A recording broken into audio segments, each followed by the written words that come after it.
Oxidation reduction in 60 seconds. Remember the mnemonic oil rig. Oxidation is loss of electrons. Reduction is gain of electrons. Oxidation is where one atom will lose electron to another atom. For example, X loses an electron to Y. So who is getting oxidized here? Yes, X.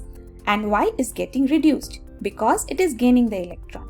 Because X is losing the electron to Y, it is helping Y to get reduced. Hence, X would be called as the reducing agent. On the other hand, Y is accepting the electron which X is losing and helping X to get oxidized. Thus, Y is the oxidizing agent. Apart from gain or loss of electrons, we can also define this process by gain or loss of hydrogen and oxygen. Reduction is the gain of hydrogen, where an atom will bind with proton and become a part of it. Here, molecular oxygen is binding with hydrogen and forming water. It is also loss of oxygen, where A was initially attached with oxygen, but after the reaction, it loses the oxygen. Here, while forming water, one oxygen is lost from the molecular oxygen. Oxidation, on the other hand, is gain of oxygen. Hydrogen here binds with oxygen and forms water. It is also loss of hydrogen.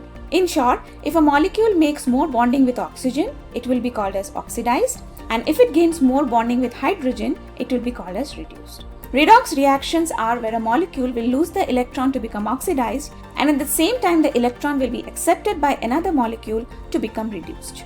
For example, cellular respiration. Glucose loses electrons and hydrogen to become oxidized to carbon dioxide, whereas at the same time oxygen gains electrons and hydrogen to get reduced to water. There are other notable examples where NAD+ accepts H+ and 2 electrons to become the reduced form, that is NADH. 2 molecules of cysteine will lose protons and electrons to form the oxidized form disulfide bond. Let me know in the comment section which is more oxidized, aldehyde or carboxylic acid.